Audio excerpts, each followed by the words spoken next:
Gabby, as we've heard in the previous panel and throughout these past 2 days, is about changing narratives, changing perspectives, and creating community. So how does storytelling, you think, contribute to building community?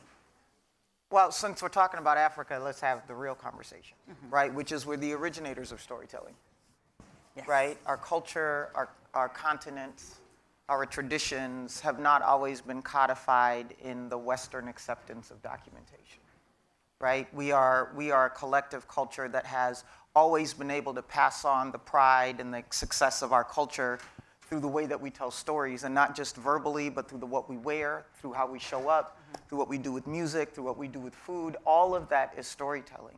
And so I think that the more important part of your question is, what is the way in which two things happen? The first of those is the continent is seen at a place where people come to learn how to be better humans back where they came from. Because the origination of what happens on that continent is what the rest of the world needs to be successful. That sits there, right? Storytelling is one of those things. But the other piece is to accept that the stories now are sitting in many different parts of the world because of what happened with the diaspora, and how do we empower everybody who is where they are to bring that forward. And then I happen to have the privilege of sitting as a steward of this Black media brand called Essence, one of the largest ones in the globe. And I not only run Essence, but I also run Afropunk, I run BeautyCon, and we have a studio. And so I feel very compelled to ensure that there's reciprocity in the way that the diaspora is represented in all four of those platforms, so that the story of us functioning from a place of strength gets into the hands of everybody, not the hands of everybody Black, the hands of everybody. Very good point. Now, you talked about the diaspora there. I did. And I wanted to touch on a bit about that. Essence has deep roots, of course, here in the US, but it's also making strides on the continent, right? Yeah. So what exactly are you doing, and what are your hopes to reach out, to connect with the diaspora? Yeah, so I think the Essence story by itself is a diaspora story, and then I'll give you more detail, right? So Essence is 50 years old, turned 50 years old in 2020. The story of Essence being founded in the US was about uplifting Black women, founded by 4 Black men. However, as that magazine grew, it actually was doing things to engage on the continent, to visit different countries, so that through the lens of beauty and fashion and other ways, it wasn't just the point of view of what those who had landed in the US had, it was also what is going on the continent. That's always been a part of Essence.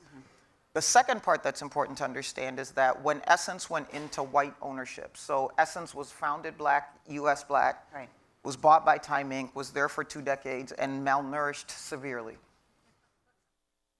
Seriously. But what took place was a Liberian man who had started a business called Shea Moisture that was creating an economic boom in Ghana with the women that were putting together what became the products. And he started selling soap on the streets of Harlem 25 years ago, sold his business to Unilever, and the money that he got is what allowed Essence to go back into Black ownership. Right? So then it goes back into Black ownership, but you have somebody who is a representative of a broader set of the diaspora and a Liberian owner. He calls and asks me to come and participate in helping to shepherd it through its next phase as a Kenyan. And then we start to look at what are all the things within the whole portfolio. So now I can tell you that in 2019, we did a full circle festival where we went to Ghana. It was the year of return. We took 100 people from the US to Ghana, had them there for about a week and a half to be able to have the experience. The intent was to then bring some folks from the continent over to the US and do that reciprocity. We know that the US had what dealt with the Jim Crow and slavery and all of those things, and we need to get that education better onto the continent. And we need to get the education of what colonialism did to the continent, to the folks here, so we can reconnect from the place of strength versus the place of division. And so the Full Circle Festival was intended to do that reciprocity year round, and then this thing called the pandemic happened. Do you find that things have changed and there's progress from moving to that place of division, as you say, to a place where we feel more connected now to each other? I think there is a ton of success with that. Even when we were able to do the first Full Circle Festival, even just the exposure to what Black was before slavery gave people a different kind of swagger when they came home. right? They just didn't know, right? To spend time with the chiefs and in the villages and seeing what was true before the disruption was just enough to have them come back from a different positioning to the US and push for what they can do there. But we've done a number of other things. Afropunk, my brand, has done South Africa. We've also done work to connect the diaspora beyond Africa and the US through what we've done with Bahia. I have a series called Chief to Chief where I'm interviewing Black women from around the world and what they're doing. Mama Samia, the president of Tanzania, has been one of my Chief to Chiefs. I just did one also with Roberta Annan in Ghana, the fantastic work she's doing with environmental justice and fast fashion. And so the idea is that this entire platform is available to tell both stories. But what is not going to be okay is to have the stories be based in this deficit and charity narrative that people have tried to hold Africa hostage in, instead deliver from a place of strength. And the idea is that, yes, there is a lot related to culture that we are proud of, but we don't need anybody to tell us about culture. But what we do need is where that continent is contributing to culture, the value they're contributing needs to be returned back to them at the right price. And so the issue is actually about economic equity more than it's about any sort of help that we need. If you pay us for what you pilfered, we don't need your help. Just pay us what we gave you. Caroline, you said that your journey is defined by progress, not perfection. Unpack that for us. How has that affected and influenced your mindset? Well, the first part of it is I'm particularly talented at failing. I mean, I'm Does this look like a woman who fails to you? That's what you see. But why do I start there? So listen, my parents are just like a lot of, both my parents have their PhDs, so you know what this Kenyan household looked like. I haven't done nothing if I haven't finished kindergarten, right? And so both my parents are PhDs, so the esteem that existed in the household around what was possible for me, there literally was nothing I could not do. Like, my dad used to sit me down every day, like, did you change your mind on what you want to be? Because yesterday you were this. I think you should take it up a notch. I became a vice president at the Target Corporation, and my dad goes, what is this vice? Like, president, right? So like, I grew up in a household where there was absolutely no limitation to what I could do. Literally, it was my choice. I was fully equipped if I never got another thing. Here's where the story changes. My dad decides to come do his PhD at the University of Minnesota, and I come into the US, and this thing that I didn't completely understand called race and its isms starts to play a role, but I'm also 10 years old in junior high, which is just a terrible time of life for every human. Because kids are just mean at that adolescent age, in general. And then here comes this girl who's 5'8" at the age of 11. She got a deep voice, big feet. Her house smells funny, right? And so it literally started. Chapati is not in school, but anyway, so what it started to do for me, because of the construct of what the US had as just a variable, was I started to make myself small, because everything I had been taught I was proud of was drawing pain when I came here. And my parents didn't understand it. I didn't understand it because we didn't grow up here. And so it started this 20-year journey of me trying everything in my power to just not be seen every day, which is so contradictory to the foundation I was brought up in, and it stagnated my purpose. And so as I worked through that, what came to light about 10 years ago was this restructure. And I had a daughter at 17, by the way. And if you want to talk about an African household that was in crisis, tell your mom and dad that brought you over here for better opportunities that you're pregnant at 17. Tell them that while they're asking you to do a chore. That's an even better way to do it. So literally. So you can imagine then that people started to, with love, renegotiate my potential without my permission. Yesterday, you thought I could take over the world. Today, you're trying to tell me I need to go to community college. What changed? I'm still just as smart. I'm still just as talented, but people were trying to process success for me through love. It just didn't land that way with me. It landed in lower the bar. And so that journey was what my journey in the US was. But there was a point in time where I really did my own inner work to reposition both what I had been taught as a foundation coming out of Kenya, what I had experienced in the US, but more importantly, what I had done to find my purpose. And it changed to this place where my purpose became about indignantly performing in isolation. And what was necessary to do that was for me to figure out how to change my relationship with failure. Because 17 years old was a psychological stunted age I was at for 20 years. That moment stuck with me, and everything in my life was based on what happened in 1996. And I couldn't see that I was literally in the C-suite of a Fortune 50 company that has 400,000 employees and $100 billion, and I'm still looking at the girl I went to high school with to see if she's got a better job than me. That's how stuck I was.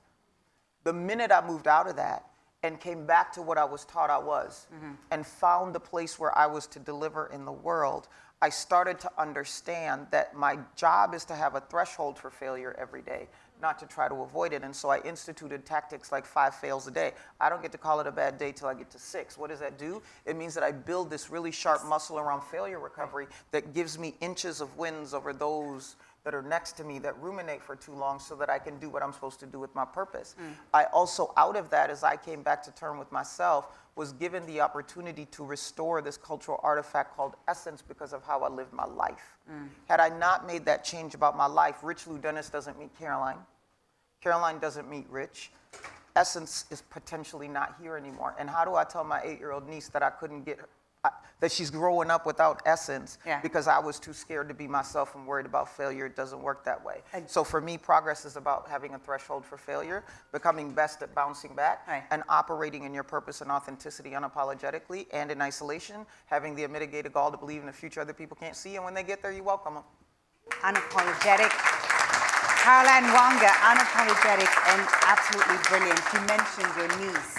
And I want to ask you about the future generation, right? You've emphasized the importance of paying it forward and fostering a new generation of Black female leaders. What do you think are the most impactful ways that you can do this, especially when the stakes are so high and the systemic challenges so entrenched? You know, you think about racism, you think about all these, you know, racial justice and so on. You think about that in America today. How do you empower the future generation of Black leaders? First, I'll remind them who they are. It is very intentional that I named my series with global women Chief to Chief. Very intentional. You are chiefs. Never forget that. So the part of what the Essence strategy is for the next couple of years is we are going to play guide and guardian around narratives that try to picture global Black women as charity or deficit. And we're also reminding them that with the progress that collective global women have made before us, you are now the CEOs of home, culture, and community. Not the CEOs of Black home, culture, and community, not the CEOs of African home, culture, and community, the CEOs of home, culture, and community globally, period. Which means you are not the people who the culture is being told to, you're the ones defining it. It means you understand the equity and ownership you need to have over the assets and things you give the world, and you need to expect that value to be returned to you versus think it's not coming.